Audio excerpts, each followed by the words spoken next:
No, you can sit wherever you want. You can sit in any seat.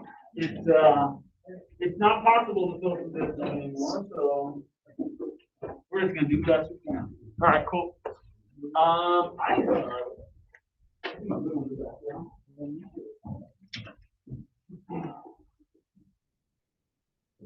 What chapter are we up to now? 4?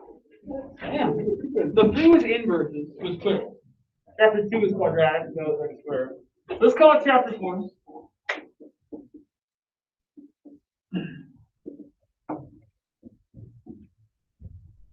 And what I kind of envision today and really this week being, I hope, is seeing stuff again from Algebra 1 that you saw a couple years ago. And hopefully it kind of comes back to you and you feel like it's easy and like, yeah, I know this stuff, I feel pretty good about it. But if you don't, this will be kind of worthwhile to do as well. So, and the focus in chapter 4 is going to be everything to do with exponents. I'm going to call it exponential. Now, we're not going to get into functions right away. We're just going to deal with like basic exponent stuff. Just make sure you're good with that. You see where stuff comes from. Then we'll get into exponential functions where the variable is actually in the exponent. It's like it's not x squared, but it's like 2 to the x, like it's switched up. I think they're totally different because we've basically done everything else. I mean, I could get into like x cubed and x to the 4th and x to the 5th, but they're all really similar. I'll say that for college algebra. What's up, Dick? Good spot, brother. And so, although it's exponential functions, we're really not going to start with that. We're going to start with basic properties of x.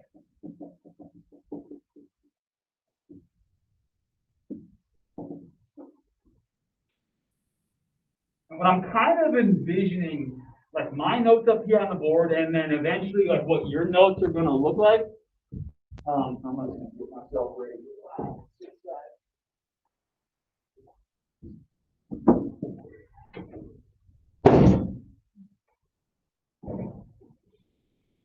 It's kind of 2 columns. Like kind of like an in general, like kind of rule to follow, and then just some examples that go with it. So we're actually going to fill out the examples as we go, and then we'll just kind of make up a rule. And I think a lot of this stuff you already know, but I want you to not just know it, but actually believe in it. So we can. And we'll just do like property number 1 and property number 2 and property number 3 is kind of work our way down and see kind of make it.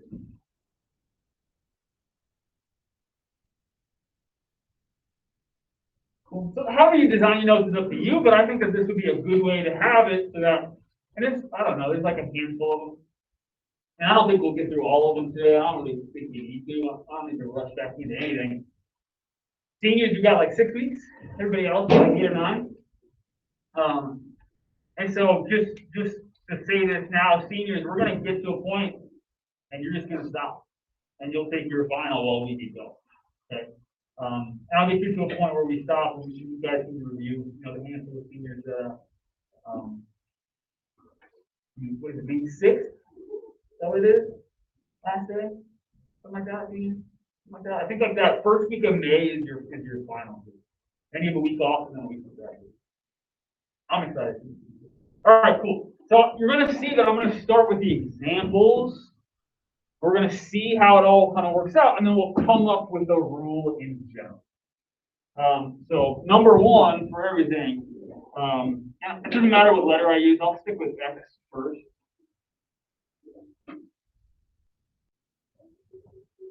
But what if we wanted to multiply things together? Well, let me ask you this. Like, what does x squared even mean? X times x. That's what x squared is, right? All right, well, if that's x squared, what's x to the 5th? Yeah. Exponent is just a shortcut to tell you how many times something's being multiplied together. And that's how that really kind of works. In my mind, that's kind of what I'm seeing when I'm thinking about. And so everything's all connected by multiplication. And if exponents are just a number to tell you how many times something is being multiplied by itself, what few exponents that I should put right here? If there is 5 of them, put 5.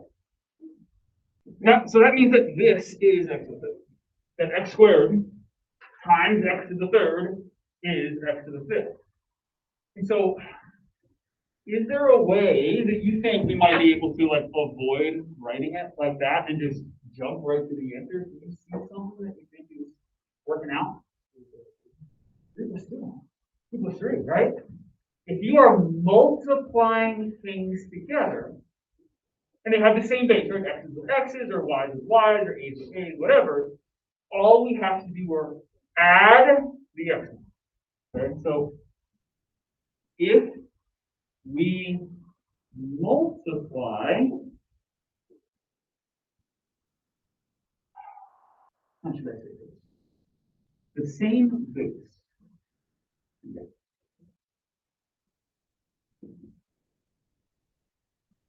Okay. The x is called the base. Okay, the 2 or the 3, that's or the 5, that's if we multiply the same base together, add the x.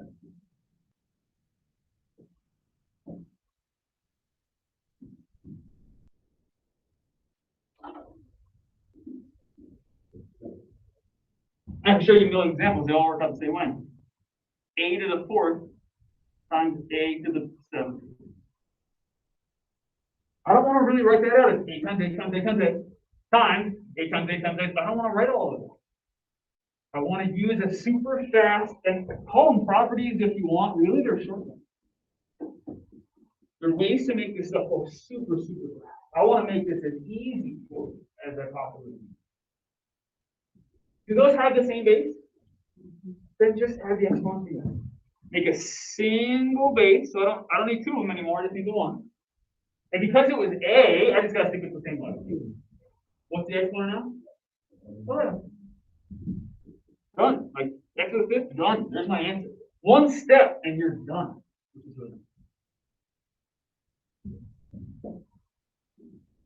I don't know. Y to the 5th times y to the 3rd times y to the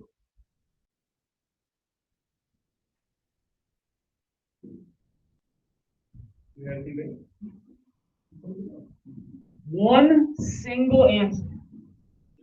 Only 1 y. You just gotta make sure the exponent's right. What do we do with the 5, the 3, and the 4? Add them up. What do you get?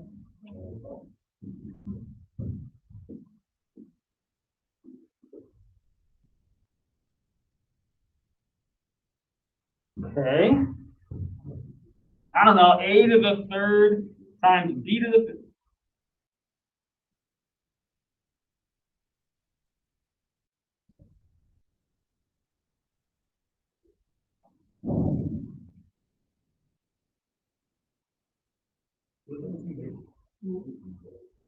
And you combine them together? Our best answer is this right here. A to the 3rd. Just drop the multiplication sign in between and just put them next to it. A to the 3rd, b to the 5th. Right, when we put things next to each other like that, and we don't put a symbol in between them, it's always connected by multiplication. All right, last one. X squared times y to the 4th times x to the 3rd times y to the 5th.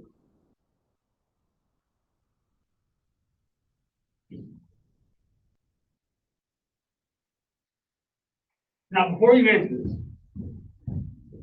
let me ask you a separate question. I don't have to write that. What's 2 times 3? There's no exponents, just numbers. 2 times 3. Just multiplication, right? Just 6, right? Just multiply them together. Not like x to the square. No. Just 3 times 3 is 6, right? What's 3 times 2? Did the order matter? Okay. Now I'll write it down. 2 times 3 times 4.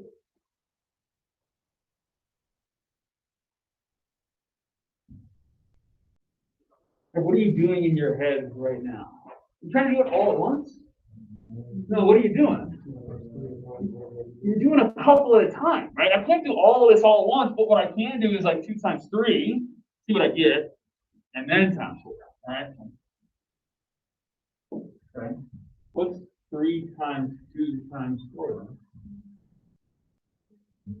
The order doesn't matter, right? There's still 6, right? That's 4. Okay, 24. Okay, what about 4 times 2 times 2? Doesn't matter. Doesn't matter how many there are. The order doesn't matter the way it's written. So I know that this is not necessarily written in a nice order because the x's aren't next to each other. The y's aren't next to each other. But the order doesn't matter, right? I can very easily move things around because it's all connected by multiplication and put the x's next to each other like this because then I can move it up. And put the y's next to each other like this so I can put them together. So let's just do that. Put your x's together. You had 2 of them. You're going to multiply by 3 of them. So how many do you have total? 5 of them. X to the 5th is what that's going to combine to. I don't care what the order is. Y to the 4th and y to the 5th, put them together by multiplication. So what do you do with the exponents when you multiply? Add them all. 4 plus 5.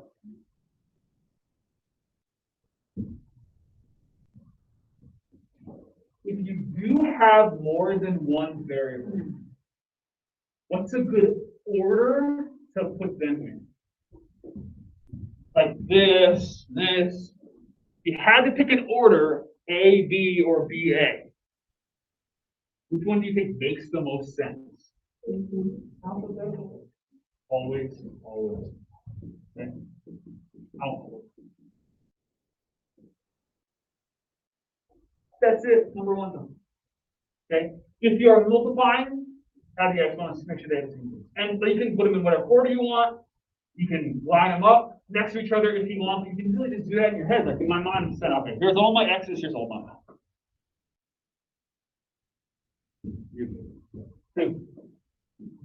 Here's my split.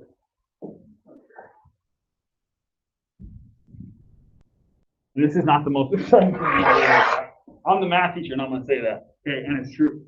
Learning the properties of exponents, go. I get it. That's why we're going to power through them. So you got them back here. Then we're going to start using. Cool. So thank you for putting up with me for a couple of days while we go through. All right, cool.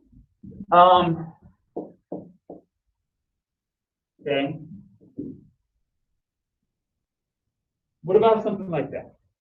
X squared to the 3rd. All right, well, what does all that mean first? Well, you guys told me back here that exponents really just mean like multiply that thing by itself however many times, right? X squared, okay, x times x. X to the 3rd, x times x times x. Well, this says take x squared and multiply it by itself 3 times. Like, that's really what I'm like kind of envisioning in my mind as I work through this. Is this spot where, okay, like exponents with other exponents. All right, let me break it down to something that I recognize a little bit more.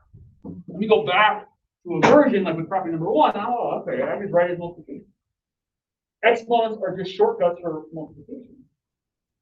And if you've got x squared times x squared times x squared, what are you going to do with those 3 2? Like, don't forget about that. Just do this. Add them up, right? 2 plus 2 plus 2. Okay, cool. Well, that must mean that this is x to the 3rd. This is the same thing. So when we were multiplying, we added the exponents. Well, now we've got exponents raised to even higher exponents. What do you think the shortcut is with the 2 and the 3 to get to the 3rd?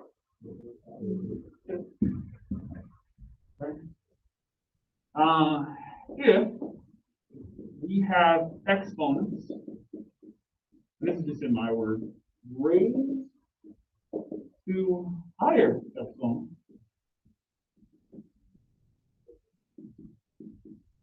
What's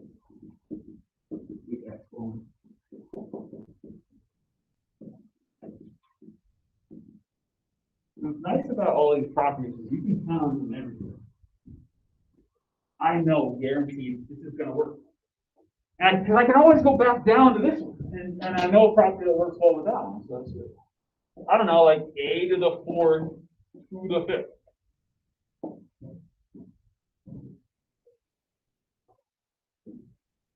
What's the base gotta be? What's the letter that we're dealing with? Gotta have an A in it. Gotta be. Okay, so I want to like get rid of parentheses, right? I want to just have one single exponent. Like that, to me, that's what simplest form is one base with one exponent. However many different letters I've got, I just have one of each. So what should I do with the 4 to 5? So 4 times 5. And what I never had to do was a to the 4th, a to the 4th, a to the 4th. I don't have to write it down that way. And that's kind of what I'm hoping.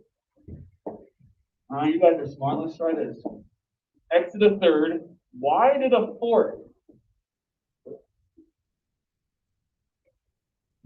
Now we haven't done this yet. So let's do that. What do you think? If we've got x and y to start, do you think we're going to have x and y to finish? Go anywhere, they got to be there. So I know I'm going to have x to some power. So I'll fill this in a second. And then y to some power, fill that in a second. Got to figure out what numbers go there. Take each one by itself, right? Kind of in your mind, what's happening is like x cubed squared and y to the 4th.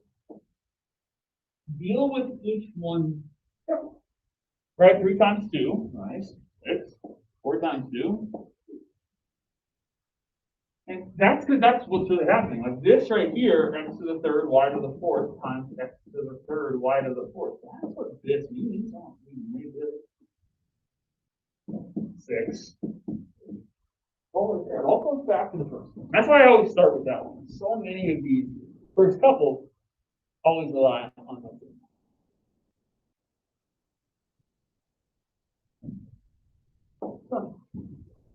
Simple properties.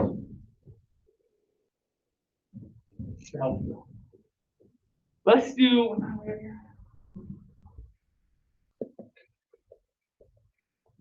27. All right. Let's do this last one. What's up? Sure. This was a little tricky.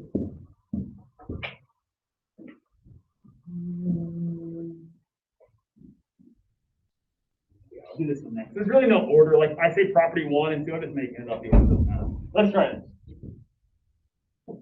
X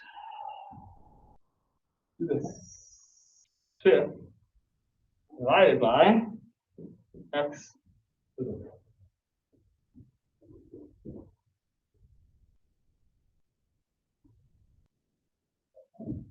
We got to figure out what that is. All right, so here's how it really kind of lays out. X times x times x times x times x over x times x. That's what that really means. And I don't ever want to have to write it out that way. But I want you to see why what we're about to do.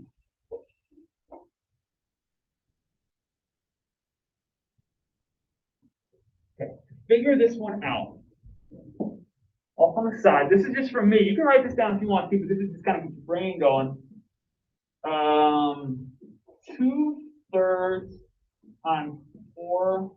So how do you multiply just like regular fractions together? You guys remember, like, how do I make one fraction? Yeah. That's only if there's an equal sign between them. Like if I wanted like 2/3 equals like x over 7, I want to figure out what that is. Yeah, then you cross multiply. The way that I remember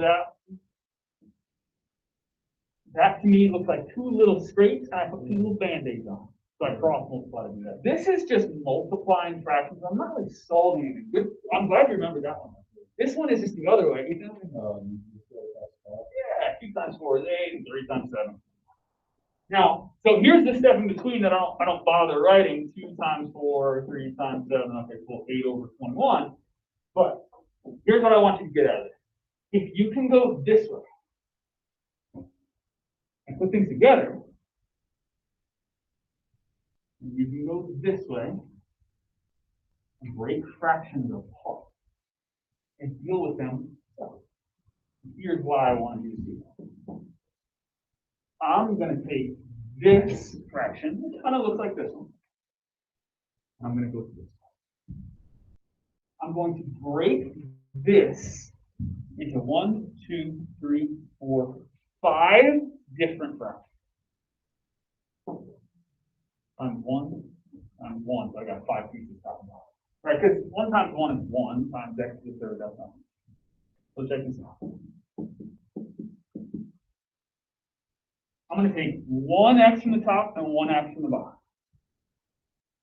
That's this one and then another. And another. Now all I have left is x over 1.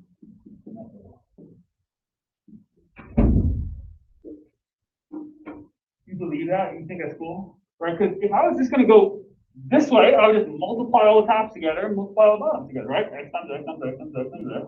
X times x times x times 1 times x. Okay, why do I do that? Well, let's talk about that first. What's 3 divided by 3? What's 5 divided by 5?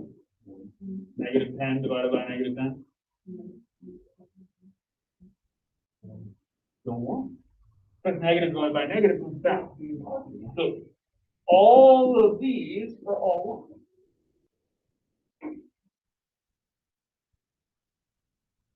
0 divided by 0.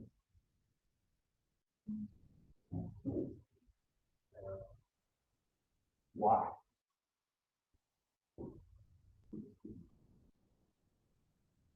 Why is this unimportant? Why do we not get a number back? Because anything divided by itself is just 1, but except for 0. Well, let me ask you this. 20 of us in this room right now. If I wanted to split us into 10 equal groups, how many people in each group? 20 people, 10 groups. 2, right? 20 divided by 10. Okay, what if I wanted to split us into 4 equal groups? 20 of us. 5, 20 divided by 4. Okay, what if I wanted to split the 20 of us into 0 equal groups?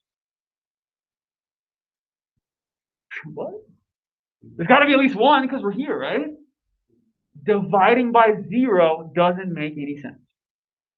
Does anybody have Siri on their phone? Go ahead. You got it? Ask Siri, what is 0 divided by 0? What is 0 divided by 0? Turn it up. Is it something about Cookie Monster? Yeah, you're right. You split them evenly among 0 friends. How many cookies does each person get? See, it doesn't make sense. And Cookie Monster is sad that there are no cookies. And your friends are sad because they don't exist. Oh, this escalated quickly. Split 0 cookies amongst 0 friends. You can't do it. You can't divide by 0. This is the only thing that screws us up. But everything else, as long as x isn't 0, what's x divided by x? 1. What's x divided by x? Another 1. Another 1. Ooh, okay. All right, new question. What's 5 divided by 1? 5. The number on top. Okay, what's 10 divided by 1? The number on top. Negative 6 divided by 1. The number on top. 0 divided by 1? 0. 0, and that's okay. I have 0 cookies to split amongst 1 person. How many cookies do they get? Nobody. No, and that's okay.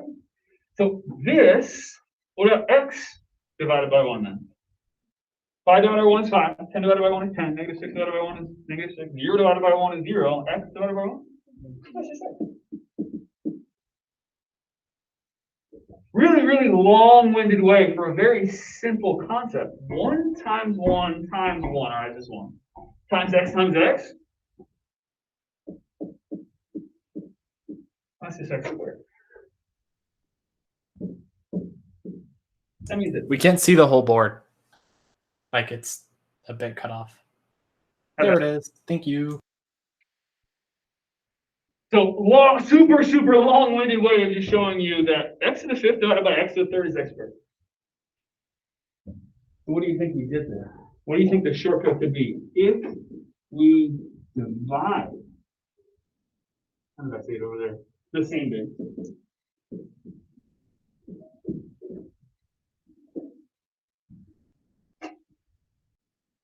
What should we do? Just try. Practice. Because it just kind of plays out that way. And here's what I really, really like about these first three.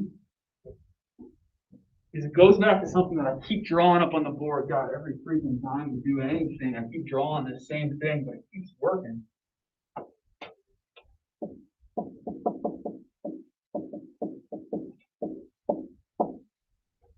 When we multiplied, what did we do? What was the shortcut? Add the exponents, right? Go down one level. When you multiply, add the exponents. When we had exponents raised to higher exponents, we multiply them together. Just drop down one full level. When you divide, what's our shortcut? Drop down one full level. It's right there. All right here in order of operations. If you want a shortcut for exponents, all you got to do is drop down one level and we go from there. And those are the three big ones. Everything else in there, I just kind of play around with some other ideas that come up, like, what if it was flipped? Like, what if this, and don't write this down, I'll do this tomorrow. Like, what if it looked like that? 5 minus 3 and 3 minus 5 are not the same. So, like, what am I supposed to do with a negative exponent? What does that mean? Why do we even have negative exponents? And what is that, like, what's that going to look like for our final answers? And that's what I'll show you. Or, what if I was dividing the same thing? What does that mean? I'm supposed to subtract exponents, but I know it's supposed to be 1. But it's just anything divided by itself. As long as it's not 0, I'm good. So there's a couple of things that kind of come out from this, but these are the 3 big. I'll tack on a couple more tomorrow. We'll get a chance to kind of practice with properties this week, and then we will kind of like say, all right, cool, we got that. Now let's actually start using them in a more actual, like, worthwhile way. That's not quite so plain and dull. But we need those as good background, so thank you for putting up with that. I'm good. I'm going to give you these last couple minutes to just chill, because I think we're out here at 27, and that's a good start for me. Hopefully that was okay. Hopefully this sinks in real nicely for you. Hopefully that was easy. Can you believe it?